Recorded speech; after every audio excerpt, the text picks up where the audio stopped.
آپ اگنور ہو جاؤ گے. آپ سے ہو سکتا ہے کہ بات آپ کو نہ بتائی گئی ہو سکتا ہے کہ آپ کے خلاف مزاج کام ہو گیا ہو سکتا ہے کہ خلاف مزاج کھانا آ گیا ہو, بہت کچھ ہو سکتا ہے. آپ کسی کی وجہ سے لیٹ ہو سکتے ہیں. سڑک پر بیٹھ کر صرف ہارن پر ہارن بجانا, اب آگے جو 10 گاڑیوں کے بعد جو گاڑی پھنسی ہوئی ہے اس کو آپ کا ہارن کیا بولتا ہے؟ شیشے چڑھے ہوئے ہیں آپ کے, اے سی چل رہا ہے اور آپ اندر میں بولے بولے چلے جا رہے ہیں, آپ کے اپنے کان سن رہے ہیں. کوئی پتہ کوئی باہر سے مووی بنا کر آپ کو سینڈ کر دے, بولے نہیں یہ میں نہیں ہوں, میں پاگلوں والی حرکت کر ہی نہیں سکتا. لیکن ریئلٹی یہ کہ یہ آپ ہی تھے. یہ سمجھ رہے, میں کچھ چوٹ کرنا چاہ رہا ہوں آپ کو. یہ ساری جو چیزیں ہیں نا, یہ اس پہ غور کریں. یہ ہم سے ہو رہی ہوتی ہے, سڑکوں پر ہو رہی ہوتی ہے, گھر میں ہو رہی ہوتی ہے, اپنے بیوی بچوں کے ساتھ ہو رہی ہوتی ہے. ایسا آپے سے باہر ہو جاتا ہے, ایسا گھر میں ادھم بالکل شور کر دیتا ہے. آس پاس پڑوسی پریشان ہو جاتے ہیں, بھائی یہ گھر میں کیا ہو گیا ہے. بعضوں کا تھوڑا ٹھنڈا کو پوچھنا ہی یاد ہے کہ خیریت تو تھی نا, اب کیا بتائے کہ کیا خیریت تھی کیا نہ تھی. آپ نے کبھی کیا یہ ساری چیزیں؟ جی میں آپ سے ناظرین, میں آپ سے پوچھ رہا ہوں, اس میں کیا مرد کیا عورتیں انوالوڈ ہیں؟ عورتیں جو دھمال کرتی ہیں, جو مطلب کہ پھیک کرتی ہیں, توڑ پھوڑ مچا دیتی ہیں, جو بولتی ہیں بعد میں پھر سوچیں میرے کو ہو کیا گیا تھا.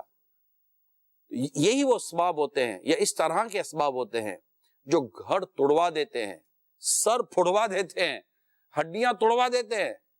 زندگی بھر کے لیے دکھ اور پریشانی ہمارا مقدر بن جاتی ہے بدقسمتی کے ساتھ.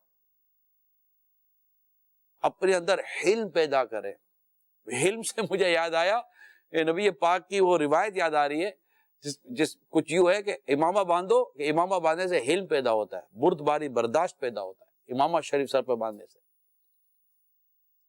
نمازیں پڑھیں, تلاوت کریں, باوضو رہیں, اس کی روحانی علاج کریں. اگر کوئی ایسی کیفیت ہے یا کوئی اس کا خدا نہ کرتا کوئی مینٹلی پرابلم ہے, تو اس کا کوئی ڈاکٹر سے رجوع کرے, کہ ڈاکٹر آپ کو بتائیں گے کہ آپ کچھ اس طرح. لیکن پلیز کی کنٹرول, ایسا نہ کرے. شعر ہے نا, دل کے پھپھولے جل اٹھے سینے کے داغ سے, دل کے پھپھولے جل اٹھے سینے کے داغ سے, اس گھر کو آگ لگ گئی گھر کے چراغ سے.